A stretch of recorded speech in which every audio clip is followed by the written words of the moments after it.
Hello nerds and nerdettes, welcome back to the channel. Today we will have another top 5 list for you guys, going over my favorite reads of 2022. We are quickly approaching the new year and about to enter 2023 in the next month here.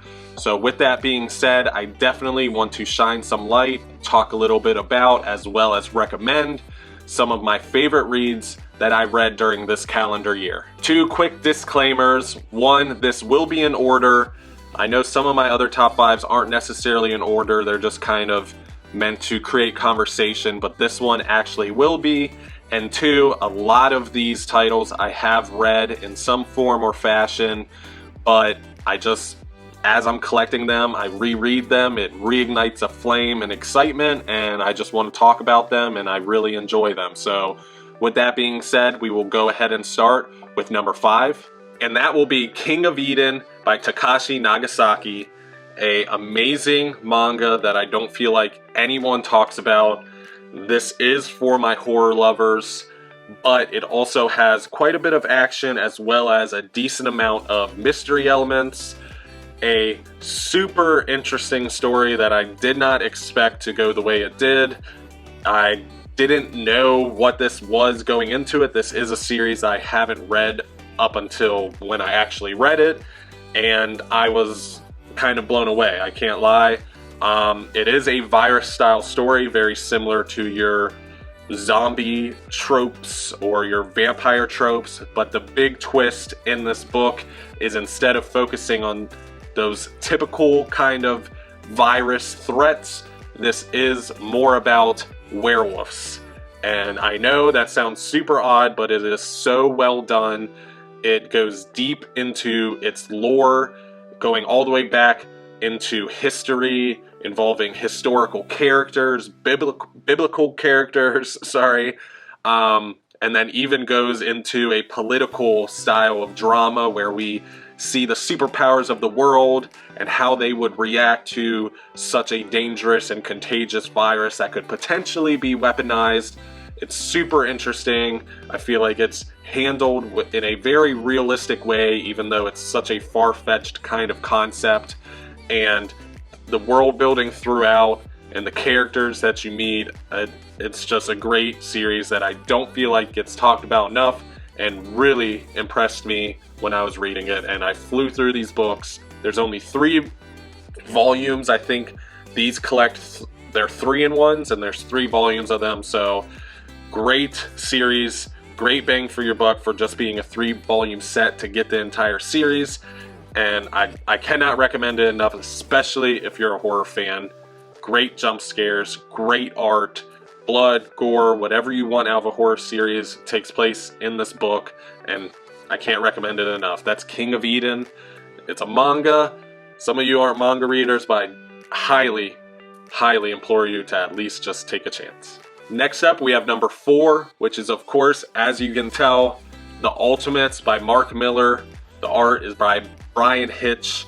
This book recently got a reprint, so if any of you guys like what I'm about to go over, you can probably still get a copy. I have reviewed this as well, which I will leave a link to up above. But great comic book. This has a very soft spot in my heart because this was issue 2 of this series, was my first comic that I ever collected, I ever read when I was younger. And this is what MCU pulled from directly to create their movies. You can 100% tell as you're reading. It goes as far to have an introduction by Joss Whedon, who directed the Avengers film. Great title, great series in general. You get Ultimates 1 and 2.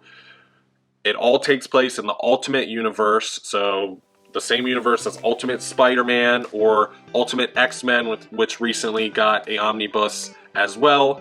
A much more grounded look at your Avengers, essentially. Very Cap-centric story, focuses a lot on him. You get some great Hulk scenes. There is a slight bit of early 2000s cringe, but I love that. I really enjoy seeing kind of fragments of their time, which this book 100% is. But I am also a sucker for Mark Millar's storytelling and Bryan Hitch's art together, they are both very cinematic in their storytelling and their paneling, and I can't recommend this title enough either. If you haven't read this, if you've only read like 616 stuff, give at least Ultimates a chance and then dive deeper from there if you want to. But Ultimates is 100% worth the read. It's one of my favorite Avengers runs, even though it's not Avengers, but it is. And I think every character throughout is done great, and the art just blows you away. Every single panel, Bryan Hitch really knows what he's doing. This is him at his best, in my opinion, and it is absolutely amazing. But that's Ultimates, the Omnibus, by Mark Millar and Bryan Hitch, and put out by Marvel. Next up in the third spot, I guess is technically a three-way tie, but this is the entire series, so I'm counting it as one. But we'll drop this down so you can see me a little bit more. But we have J. Michael Straczynski and Gary Frank on the Supreme Power series. This was a title that was being put out in Marvel's Max line, and it's essentially a reimagined Squadron Supreme, with your kind of typical cast: Nighthawk, Hyperion, Power Princess. Everybody that's in Squadron Supreme usually or does make an appearance in this book, and I can't recommend it enough. It is so different, so interesting. I love how every character is not a cut and paste superhero style character. None of them are like-minded individuals at all, other than the fact that they do want to defend people. They do want to snuff out evilness or badness, no matter if that means government-wise or terrorism-wise or whatever it may be. They do want to work together to kind of achieve that goal. But other than that, they are nothing alike, and I absolutely love that. A character in this series will appeal to anyone that reads. Someone in this book will be your favorite character ever, just the way they're written. It is so different, and I think Supreme Power feels even more DC than the original Squadron Supreme. They definitely make it very clear to make these characters seem a lot like their DC counterparts, and I really enjoy that's played with quite a bit, but also put a insane realistic kind of twist on it. And I cannot recommend this enough. I've only seen a handful of people even talk about this title, and I can't believe that. I know these hardcovers are a little hard to kind of come by, but I think a omnibus for this title would be great. There are some standalone issues for Nighthawk, Hyperion, and so forth. A lot of stuff's been only collected in trade paperbacks, but I'm happy to have these in my collection because I love this title in general, and that of course is Supreme Power, sneaking into that third spot, and I highly, highly ask you guys to read this because I really think you guys would enjoy it. Next up, taking the number 2 spot is Superman Batman. We got Jeff Loeb doing pretty much all the writing. Of course, Ed McGuinness and Michael Turner doing most of the art. Amazing title. Very similar to the Supreme Power that I went over. I have read this before, so it is kind of my second introduction to the title, reading it from cover to cover, and it just reminds me once again why I love omnibuses so much.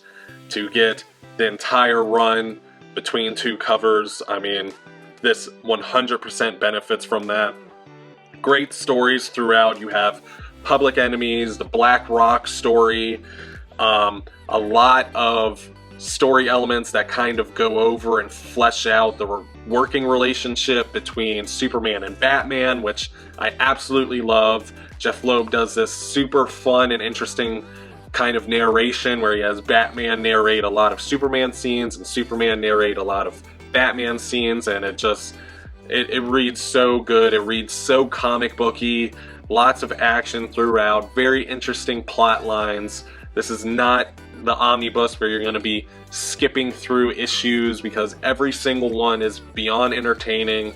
The art is always stellar, and this also leads up right up to where Infinite Crisis takes place and a little bit after. So if you kind of want to do the reading order for Superman or Batman, then this is definitely one worth picking up. I feel like not a lot of people picked up this omnibus. It is a 2-volume set. This is only volume 1, obviously. But I really enjoy this title, and I think a lot more people need to give it a chance because Jeff Loeb really makes Superman and Batman's relationship together as they work as heroes so likable and so fun. And obviously Ed McGuinness's art isn't for everyone, but is so fitting in this book specifically, with Superman being drawn with such broad puffy muscles and shoulders, and Batman always hunching over with the cape. I mean, it's just so fitting. And then of course Michael Turner coming in and introducing us to Supergirl, a lot of very important events that take place in this book and affect the DC universe going forward. So I highly recommend you guys reading this, especially if you're a Superman or Batman fan. But if you're a DC fan in general, this is like peak DC Comics. It is so much fun, this era, and just this style of storytelling. I can't recommend it enough once again. And that's Superman Batman Volume 1, and that is number 2. So we will finish up with the one and only number 1 spot. And that will be the one and only Captain America, My Boy, written by Mark Waid, art by Ron Garney. Beautiful book, guys. I feel like I'm saying this 24/7, but I love every one of these titles. Cannot recommend this enough. I know this is currently out of print and extremely hard to get your hands on and expensive, but if you can, please do it. This takes Captain America into a actual superhero style of storytelling where he's actually fighting supervillains and being time displaced and fighting Rhino and Nightmare. And I mean, it is so fun to read through this. Not to mention Ron Garney, who happens to be my favorite Captain America artist ever, doing amazing art throughout. I mean, the dude can just draw Captain America. I don't know what it is. You also get the somewhat infamous, even though I love it, Energy Shield era of Captain America, as well as the Vibranium Cancer storyline, which I didn't enjoy, but everything else in this book is 100% beautiful. And I feel like, again, this is a run on Cap that doesn't get talked about enough.